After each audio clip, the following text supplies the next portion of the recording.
Welcome back to another episode of Alternative Space History. I am your host, Stoneout the Hero Type, and we're going to dive right in with the Manny 4 launch on the 10th of January.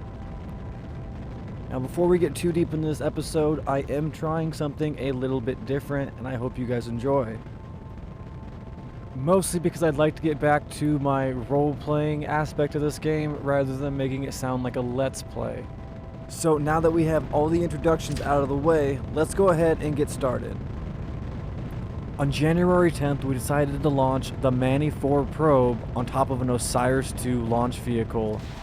The Manny project was originally designed for lunar exploration, but due to some outstanding successes of earlier launches, we also used the same probes to test deep space connections. With the Venus transfer window coming up, we decided to put the Manny 4 to the ultimate test and send it on a flyby course with Venus. Using an already proven launch vehicle, the Osiris 2, the Manny 4 probe was successfully launched into low Earth orbit, where it made its injection burn to plot a course with Venus. Unfortunately, due to some miscalculations and lack of fuel, we are not able to successfully get on the flyby course that we wanted. After exhausting all RCS and fuel trying to do a fine-tuning of our projected path, the team realized we would never be able to get close enough to the surface to get the extensive data we were hoping for. But to look on the bright side, we realized we would be flying close enough to the planet to hopefully get some early photos of the planet as we flew by. Now all we had to do was hope the connection would last, and we'd be able to actually see a new planet. Unfortunately, due to a bad connection, we were not able to transmit any usable data back to the Space Center. We got a brief image of Venus before connection completely timed out.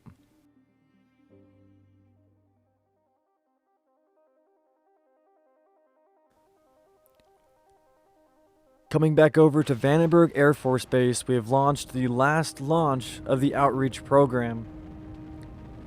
Due to there being no more scientific or monetary gain from the program, we decided to put it to rest and discontinue all further outreach launches. Selected for this mission was none other than the first man into space, J. Fox Kerman. Mr. J. Fox was given two tasks to complete: achieve orbit and see if he could survive for 48 hours in the vacuum of space. The ascent into orbit went off without a hitch. As the outreach program had been tested time and time again, we were confident in our ability to get J. Fox Kerman back into space.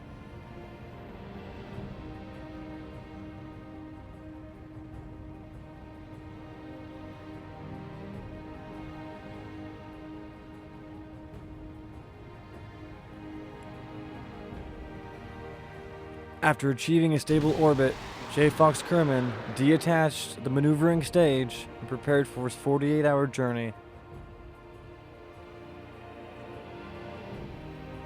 Constantly in communication with ground control, just to make sure he didn't get lonely, J. Fox Kerman, at 48.5 hours, activated the retrograde systems and came screaming back down to Earth.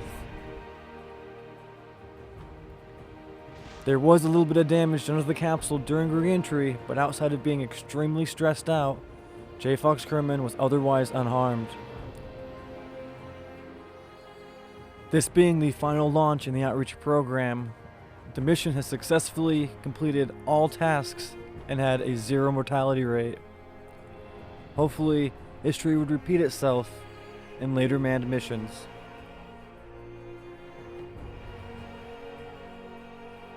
After recovery teams recovered J. Fox Kerman from the waters of Earth, they turned their views yet again to the lunar surface.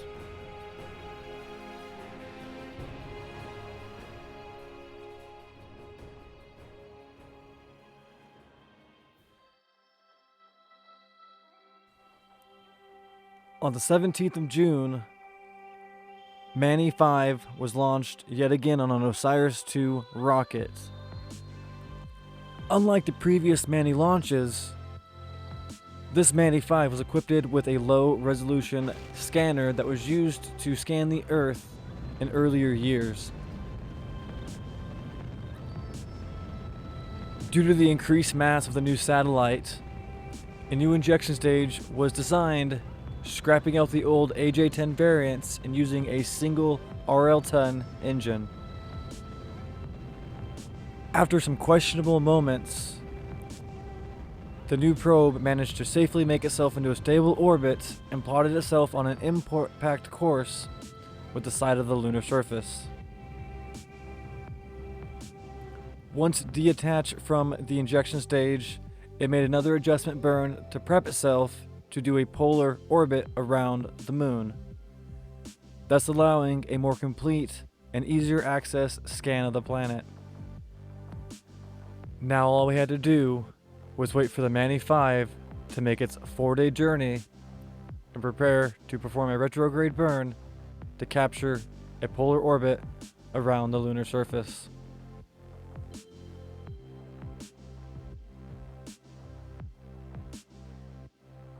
After reaching a certain position, a command was sent to have a retrograde burn performed to at first catch an eccentric orbit, which was later adjusted to get a nice circular orbit and a polar inclination around the moon.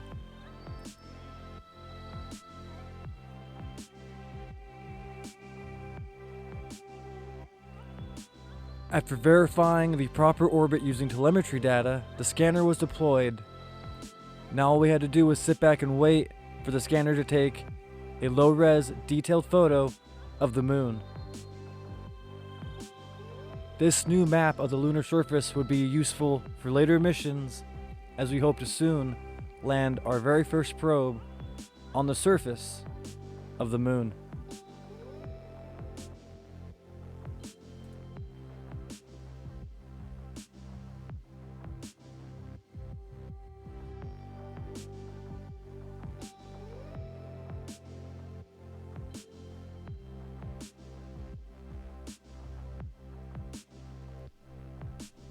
Back on Earth, people noticed a new engine was being tested at the New Horzions Space Center. The Space Center refused to comment on why it was being tested or what it would be used for in future missions.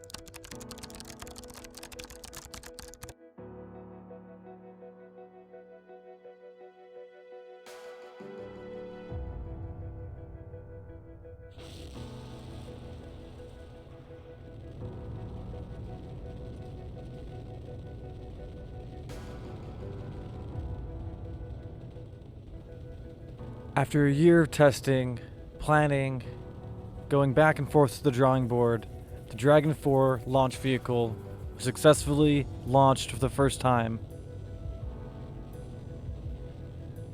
This particular launch was using a dummy payload of around 7.5 tons. 2 more launches of the same nature were also scheduled this year, one from Cape Canaveral and the other 2 coming from Vandenberg Air Force Base.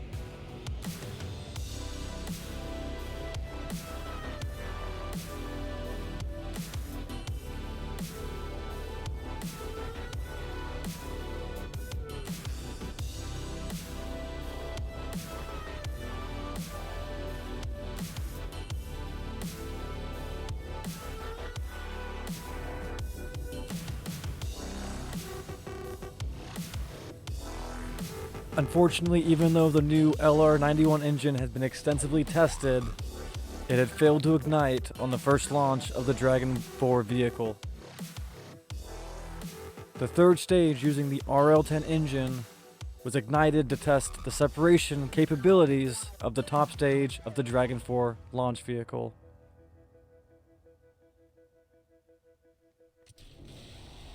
Although separation was successful, there was a little bit of a hiccup, which engineers would be looking at a later date.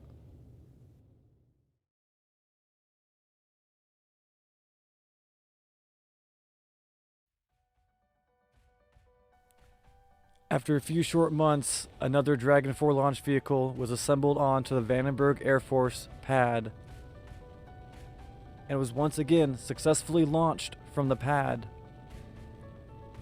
Now all we had to do was wait and see if the new studies on the LR-91 engine would help us understand why it wouldn't ignite the first time, and to see if we can get it to ignite on the second attempt. After screaming its way to space using the 4 LR-89 base boosters, separation was called, and the LR-91 successfully ignited and burned through its entire tank of fuel. The data we collected from this mission should hopefully increase the reliability of the LR-91 in later launches.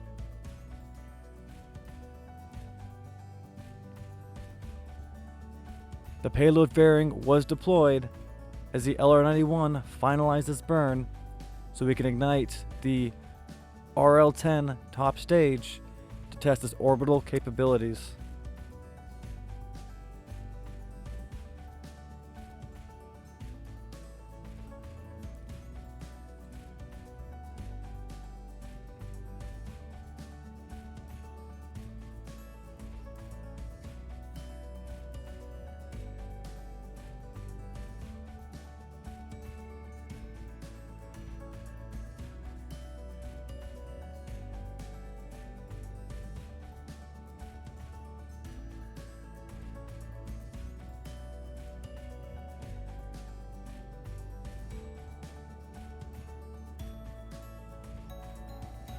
As the end of the LR-91's burn stage was coming to completion, the team waited in anticipation for the final RL-10 stage to ignite, carrying the payload into orbit.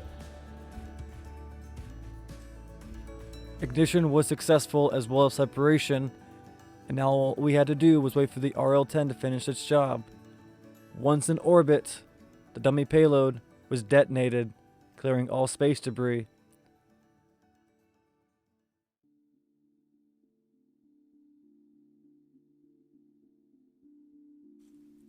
After a few more months, the third and final dummy payload for the Dragon 4 was rolled out to the pad, ignited, and the bottom stage successfully started its flight into orbit. The next time we hope to see the Dragon 4 on the launch pad will be carrying the first lunar lander attempt of New Horizons space program. Using the already very reliable LR-89 stages for the base core, the team was confident that that stage would have no further issues. Still uncertain about the LR-91 being the second stage of the rocket, the team waited for separation and ignition. Unfortunately, even though separation was complete, ignition yet again failed on the LR-91. This payload would never reach orbit. To gather more data, the RL-10 stage was ignited and burned to completion. And that will conclude today's episode. I want to thank you guys again for stopping by. I hope you enjoyed the new style that I am trying out. As always, I will have Karnas's Discord in the description below, as well as a link to my Beyond Home series if you want to check that out as well. If you guys enjoyed the video, feel free to give it a thumbs up, and if you'd like to see more, feel free to subscribe. I'll leave it up to you. Either way, thanks again for stopping by, and I hope I see you guys next time in the year 1962.